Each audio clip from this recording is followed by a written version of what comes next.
Good morning विद्यार्थी मित्रों। कक्षा 11 विषय भूगोल, पाठ 1 भूगोल एक विषय के रूप में। भूगोल एक संकलित विद्या शाखा के रूप में सभी प्राकृतिक विज्ञान तथा सामाजिक विज्ञान, प्राकृतिक और सामाजिक दोनों विज्ञान वास्तविकता को जानने के उद्देश्य को ध्यान में रखते हैं। भूगोल वास्तविकता की समग्रता को समझने की कोशिश करते हैं। विज्ञान के साथ जुड़े हुए सभी विषयों में भूगोल संबंध रखता ही है।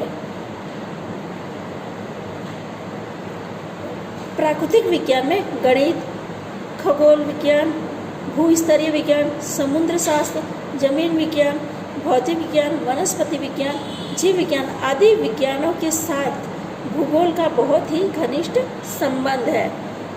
गणित का संबंध किस तरह से है? पृथ्वी की परिभ्रमण गति और परिक्रमण गति, अक्षांश, देशांत, प्रमाणिक समय, वर्षा, तापमान आदि का आलेख इत्यादि भौगोलिक बातें का अध्ययन गणित की मदद से किया जाता है। इसके अलावा ग्रहण और उसी समय बाढ़, भूकंप और अन्य प्राकृतिक आपदा की भविष्यवाणी करने से भूगोल गणित और विज्ञान की सहायता करता है। खगोल विज्ञान में आप आकाश या अंतरिक्ष में होने वाली सभी घटनाओं का अध्ययन करते हैं। भूस्तरीय विज्ञान में वातावरण के ऊपर की जमीन, इसके अलावा जमीन के अंदर के खनिज, पत्थर, चट्टानों आदि का अभ्यास किया जाता है। समुद्र विज्ञान में समुद्र संबंधी सारी जानकारियों का अध्ययन किया जाता है और उसका अध्ययन भी हम लोग भूगोल में करते हैं, यानी ये भी भूगोल के साथ संबंधित है। जमीनी विज्ञान में जमीन के ऊपर के जितने भी भाग हैं उसका अध्ययन किया जाता है और वो भी सारे अध्ययन हम भूगोल में पढ़ते हैं। इसके अलावा भौतिक विज्ञान, वनस्पति विज्ञान, जीव विज्ञान, ये सब किसी न किसी रूप में, भले प्राकृतिक विज्ञान है या कुदरती विज्ञान है, पर किसी न किसी सब रूप में हम भूगोल में इन सभी बातों का अध्ययन करते ही हैं। देश विदेश के इतिहास में पूर्ण महत्वपूर्ण घटनाओं की जानकारी हमें भूगोल के ज्ञान की आवश्यकता पड़ती ही है। सामाजिक विज्ञान में सभी विषय इतिहास, नागरिक शास्त्र, राजनीतिक शास्त्र, अर्थशास्त्र, समाजशास्त्र और नूतन शास्त्र के साथ भूगोल का प्रत्यक्ष संबंध होता ही है, यानी आप सभी ने देखा है। इसके अलावा ऐतिहासिक भूगोल, आर्थिक भूगोल, जनसंख्या विषयक भूगोल वगैरह भूगोल की शाखाएं भी सामाजिक विज्ञान के साथ में संबंध रखती है। मानव के भोजन, पोशाक, मकान और संस्कृति के साथ भूगोल का संबंध रहता ही है। परिवहन, दूरसंचार, उद्योग और खेती आदि मानव की आर्थिक प्रवृत्तियों का भी भूगोल में अध्ययन कर सकते हैं।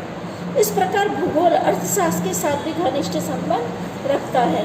नक्शा वाचन, नक्शा पूर्ति, उसमें अक्षांश, देशांत की गणना के लिए भूमिति का ज्ञान का आधार अनिवार्य है। प्रत्येक विषय का अपना दर्शन होता है जो विषय के लिए नींव की भूमिका अदा करता है। यानी ये सभी जितने के जितने विज्ञान आपने देखा होगा, आपने देखा इतिहास, नागरिक शास्त्र, राजनीतिक शास्त्र, अर्थशास्त्र, समाजशास्त्र, नूतन शास्त्र, ये सब भूगोल में आप अध्ययन करते हैं। इनका अलग विषय भी है, अलग भी अध्ययन किया जाता है, पर भूगोल के साथ भी इनका संबंध होता ही है। यानी भूगोल एक संकलित विज्ञान शाखा के रूप में है, ये हम सब कह सकते हैं। किस वजह से? ये सभी विषयों के अध्ययन की वजह से थोड़े थोड़े रूप में ही हम इनका अध्ययन भूगोल में अवश्य करते हैं। भूगोल के क्रमशः विकास के लिए दर्शन स्पष्ट ऐतिहासिक भूमिका अदा करता है। भौगोलिक चिंतन का इतिहास तैयार करने में ज्ञानी जो हैं वो भूगोल विषय की सहायता लेते हैं। समय संश्लेषण के लिए भूगोल इतिहास की मदद लेता है।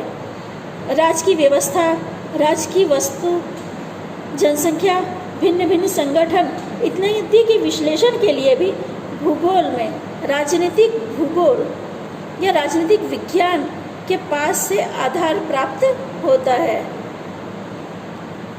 यानी इस प्रकार हम कह सकते हैं कि भूगोल प्राकृतिक तथा सामाजिक विज्ञान के साथ किसी न किसी रूप में संबंध रखता है।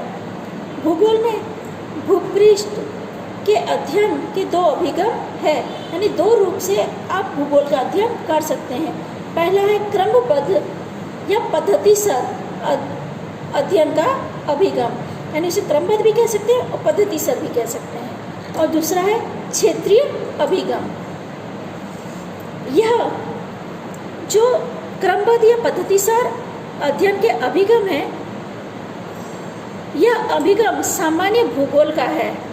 जर्मनी भूगोलवेत्ता अलेक्जेंडर वैन हेम्बलेट इस अभिगम के प्रवर्तक है। इस विधि के अनुसार भौगोलिक तत्व को पाठन में विभाजित करके प्रत्येक पाठ का अध्ययन वैश्विक स्तर पर किया जाता है, जैसे मृदावरण, वातावरण, जीवावरण, खनिज, कृषि, उद्योग, परिवहन, जनसंख्या, व्यापार आदि विभिन्न मुद्दों में रहने वाले रखकर अध्ययन किया जाता है। यानी ये जो अध्ययन है ये क्रमबद्ध रूप से किया जाता है।